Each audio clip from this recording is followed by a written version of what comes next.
നമസ്കാരം. എല്ലാവരും പറയുന്ന ഒരു കാര്യമുണ്ട്. CPMനെ നന്നാക്കിയെടുക്കാനാണ് ഇപ്പോൾ സച്ചിദാനന്ദനായാലും സകല പേരും ഇറങ്ങിയിരിക്കുന്നത് CPMനെ നന്നാക്കിയെടുക്കാനാണ്.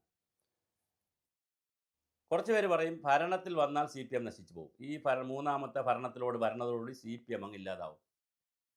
പിണറായിയുടെ കാലം കഴിഞ്ഞാൽ CPM ഇല്ലാതാവും. അങ്ങനൊന്നും ഇല്ലാതാവില്ല.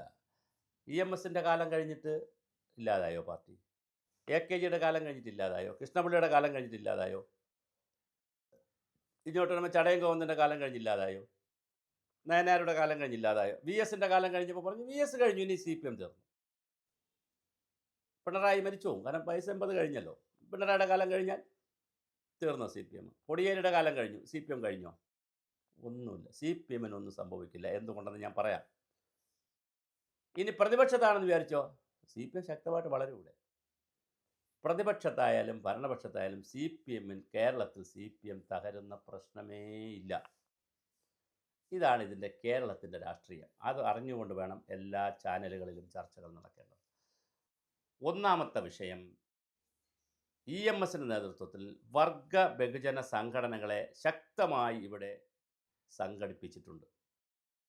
കർഷക തൊഴിലാളി ഉണ്ട്, തൊഴിലാളികളുണ്ട്, കർഷക സംഘമുണ്ട്, ബാലസംഘം മുതൽ, അതായത് ഒരു സെമറ്റിക്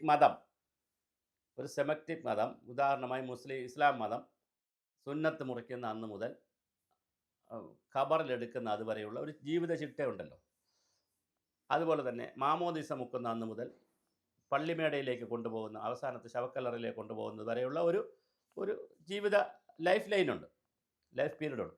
ഇത് കൃത്യമായി ഡിസൈൻ ചെയ്തിട്ടുള്ള രണ്ട് സെമറ്റിക് മതങ്ങളാണ് മുസ്ലിം മതവും ക്രിസ്ത്യൻ മതവും. മൂന്നാമതൊരു സെമറ്റിക് മതമാണ് ഈ കമ്മ്യൂണിസം അല്ലെങ്കിൽ മാർക്സിസം. മൂന്നാമത്തെ സെമറ്റിക് മതമാണ്. അതിൽ വളരെ കൃത്യമാണ് അവരുടെ കാര്യങ്ങൾ. ഒന്ന്, പാർട്ടിയിലെ കാൻഡിഡേറ്റ് മെമ്പർ മുതൽ branch committee, full time member മുതൽ ഇങ്ങനെ candidate member, group member, full time member, പിന്നെ branch committee, local committee, area committee, politburo വരെയുള്ള കൃത്യമായ ഒരു സംഘടനാ സംവിധാനം. കൃത്യമായ ഇടവേളകളിൽ 3 വർഷത്തിലൊരിക്കൽ പാർട്ടി കോൺഗ്രസ്. വളരെ കൃത്യമായ സംഘടനാ സംവിധാനം. 2, അതാണ് EMSൻ്റെയൊക്കെ ബുദ്ധി. ബംഗാൾ പോലെ അല്ല. ബംഗാളിൽ അങ്ങനെ ചെയ്തിരുന്നെങ്കിൽ നിലനിന്നേനെ. ത്രിപുരയിൽ അങ്ങനെ ചെയ്തില്ല. സോവിയറ്റ് യൂണിയനിൽ അങ്ങനെ ചെയ്തില്ല. ഇവിടെ അങ്ങനെ ചെയ്തു. എന്താ ചെയ്തത്? വർഗ ബഹുജന സംഘടനകളെ സംഘടിപ്പിച്ചു. മാത്രമല്ല, ബംഗാളിലും വർഗ ബഹുജന സംഘടനകളെ സംഘടിപ്പിച്ചു. പക്ഷേ പുരോഗമന കലാസാഹിത്യ സംഘം കേരളത്തിലുള്ളതുപോലൊരു കലാസാഹിത്യ സംഘം ബംഗാളിലില്ല. കേരള ശാസ്ത്ര സാഹിത്യ പരിഷത്ത് കേരളത്തിൽ ഉണ്ടാക്കിയതുപോലൊരു സംവിധാനം ബംഗാളിലോ ത്രിപുരയിലോ ഉണ്ടാക്കിയില്ല. ഇവിടെ ബൗദ്ധികമായ ബുദ്ധിജീവികളെ മുഴുവൻ ഒന്നിച്ചു നിർത്താൻ EMSന് കഴിഞ്ഞു. EMSൻ്റെ അന്നത്തെ ഡോക്ടർ MP പരമേശ്വരൻ, EMS അന്നത്തെ ബൗദ്ധിക ജീവികൾ, ദാമോദരനെ പോലെയുള്ള ബൗദ്ധിക ബുദ്ധിജീവികൾക്കെല്ലാം ബൗദ്ധിക രംഗത്തെ ആളുകളെ കൂട്ടം നിർത്താൻ കഴിഞ്ഞു. അതൊരു വലിയ കാര്യമാണ്, ചെറിയ കാര്യം. കോൺഗ്രസിനൊന്നും അത് കഴിഞ്ഞിട്ടില്ല. രണ്ടാമത്, എല്ലാവർക്കും അസറ്റ് ഉണ്ടാക്കാൻ പറഞ്ഞു. ചെറിയ കാര്യമല്ല. വാടകയ്ക്ക് കൊടുത്താലെങ്കിലും നന്നായി ഭക്ഷണം കഴിക്കാനും പാർട്ടി പ്രവർത്തനം നടത്താനുമുള്ള പൈസയ്ക്കുള്ള കെട്ടിടങ്ങൾ Kerala state service pensioners union മുതൽ NGO യൂണിയൻ, പിന്നെ KGO, അങ്ങനെ തുടങ്ങി കർഷക സംഘം, കർഷക തൊഴിലാളി, CATUൻ്റെ തന്നെ പല ബ്രാഞ്ചുകൾ, സകല പേർക്കും ഇവിടെ കെട്ടിടങ്ങളും ആസ്തികളും, കോടാനുകോടി രൂപയുടെ ആസ്തികളുള്ള ഒരു കോർപ്പറേറ്റ് സംവിധാനം പോലുള്ള എല്ലാ സംവിധാനവും CPMനുണ്ട്. കൈരളി ചാനലുണ്ട്, ദേശാഭിമാനി പത്രമുണ്ട്, ദേശാഭിമാനി വാരികയുണ്ട്, ചിന്താ വാരികയുണ്ട്, പിന്നെ അക്കാഡമിക് സ്ഥാപനങ്ങളുണ്ട്. വെൽ സെറ്റിൽഡ് ആയിട്ടുള്ള ഒരു സെമറ്റിക് മതം പോലുള്ള കൃത്യമായ സംഘടനാ സംവിധാനവും വളരെ കൃത്യമായ വർഗ ബഹുജന സംഘടനകളും, അതുപോലെ തന്നെ അമ്പല കമ്മിറ്റി, റെസിഡൻസ് അസോസിയേഷൻ, അതുപോലെ തന്നെ സഹകരണ സംഘം, പഞ്ചായത്ത് രാജ് സ്ഥാപനം. വലിയ സാധ്യതയല്ലേ? പഞ്ചായത്ത് മെമ്പർ മുതൽ ജില്ലാ പഞ്ചായത്ത് മെമ്പർ വരെ ഒരു 500 പഞ്ചായത്തുകളിലായിട്ട് 10-15,000 ആളുകൾ CPMൻ്റെയും ഇടതുപക്ഷത്തിൻ്റെ ആളുകളാണ്. അവരെല്ലാം ഒരു ദിവസം അങ്ങ് ചത്തുപോകും. ഇവിടെ ഭരണമില്ല എന്ന് പറഞ്ഞാൽ അവരെല്ലാം ഓടി വീട്ടിൽ കയറും. ഒന്നുമില്ല. അടുത്തൊരു വിഷയം, പഴയ കാലത്തെ CPM ആണെങ്കിൽ കോർപ്പറേറ്റ് മുതലാളിമാരിൽ നിന്ന് കാശ് മേടിക്കില്ലായിരുന്നു. ഇന്നിപ്പോൾ കോർപ്പറേറ്റ് മുതലാളിമാരിൽ നിന്ന് കാശ് മേടിക്കത്തില്ലയോ? പിന്നെ നമ്മുടെ ലുലു മാൾ യൂസഫ് അലിയുടെ നിന്ന് കാശ് മേടിക്കത്തില്ലേ? പോസിറ്റീവായിട്ടാണ് ഞാൻ പറഞ്ഞത്, നെഗറ്റീവല്ല. അദാനിയിൽ നിന്ന് കാശ് മേടിക്കത്തില്ലേ? ഇലക്ട്രൽ ബോണ്ട് വന്നപ്പോൾ CPM മേടിച്ച കണക്കുകൾ പുറത്ത് വന്നല്ലോ. ഡോക്ടർ രവിപിള്ളയിൽ നിന്ന് കാശ് മേടിക്കത്തില്ലേ? ആസാദ് മൂപ്പനിൽ നിന്ന് കാശ് മേടിക്കത്തില്ലേ? പ്രമുഖമായ സ്ഥാപനങ്ങളിൽ നിന്നൊക്കെ പൈസ മേടിക്കത്തില്ലേ? പ്രമുഖമായ മുതലാളിമാരിൽ നിന്ന് പൈസ മേടിക്കത്തില്ലേ? ബഞ്ച് ഓഫ് എമൗണ്ടാണ് വാങ്ങുന്നത്, ചെറിയ പൈസയല്ല. അത് വാങ്ങുന്നതിനും കോർപ്പറേറ്റിൻ്റെ പണം വാങ്ങുന്നതിനോ കോർപ്പറേറ്റ് വൽക്കരിക്കുന്നതിനോ സ്വകാര്യവൽക്കരിക്കുന്നതിനോ ഒന്നും ഒരു മടിയും CPMനില്ല. അതുകൊണ്ട് CPMനെയും വിശ്വസിച്ച് പണമേൽപ്പിക്കാം. അവർ ഇന്നല്ലെങ്കിൽ നാളെ ഭരണത്തിൽ വന്നാലും നമ്മുടെ കാര്യങ്ങൾ, കോർപ്പറേറ്റ് കാര്യങ്ങൾ നടക്കും എന്ന തോന്നൽ ഇവിടുത്തെ കോർപ്പറേറ്റ് മുതലാളിത്ത രംഗത്ത് നിൽക്കുന്നവർക്കുണ്ട്. അവരെയും അണച്ചുകൊണ്ടാണ് കേരളത്തിലെ CPM പോകുന്നത്. ബംഗാൾ പോലെ ത്രിപുര പോലെ അല്ല. അതുകൊണ്ട് ഇത് പേരിൽ CPM എന്നുണ്ടെങ്കിലും പ്രവൃത്തിയിൽ മാർക്സിസവും ലെനിനിസവും ഒക്കെ എന്നേ ഉപേക്ഷിച്ച് പോയിട്ടുള്ള ഒരു വലതുപക്ഷ തീവ്ര പാർട്ടിയെപ്പോലുള്ള വലതുപക്ഷം പോലുള്ള ഒരു പാർട്ടിയാണ് കേരളത്തിലെ CPM.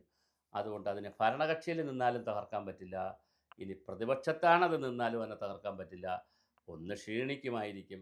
പിന്നെ പിണറായി വിജയൻ പോയാൽ അവർക്ക് സംഭവിക്കുന്ന ഒരു വലിയ ദുരിതം, വരാൻ പോകുന്നൊരു ദുരിതം, ഈ ഫണ്ട് റൈസ് ചെയ്യുന്നത് ഇതുപോലെ ചിലപ്പോൾ ഫണ്ട് റൈസ് ചെയ്യാൻ പറ്റില്ല.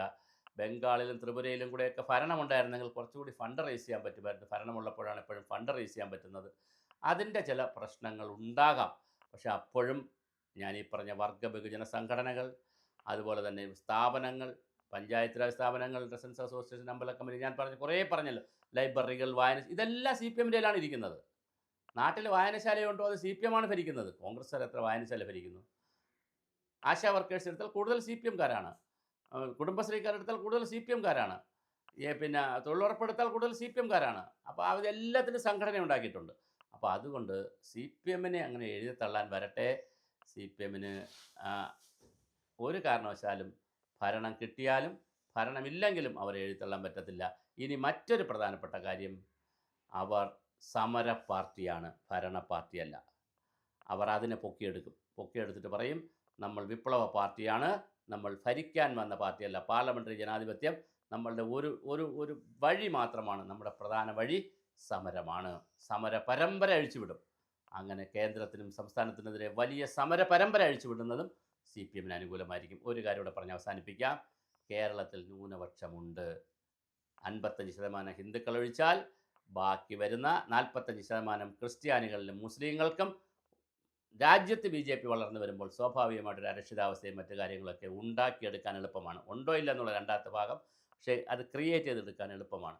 അതും കൂടി ക്രിയേറ്റ് ചെയ്തെടുത്ത് ന്യൂനപക്ഷത്തിൻ്റെ ഒരു പക്ഷത്തെയും കൂടി CPMലേക്ക് നിലനിർത്താൻ പറ്റും. അപ്പോൾ ന്യൂനപക്ഷത്തെ നിർത്താൻ പറ്റുന്നു, പിന്നെ ബുദ്ധിജീവി സംഘത്തെ നിർത്താൻ പറ്റുന്നു, ശാസ്ത്ര സംഘത്തെ നിർത്താൻ പറ്റുന്നു, വർഗ ബഹുജന സംഘടനകളെ നിർത്താൻ പറ്റുന്നു.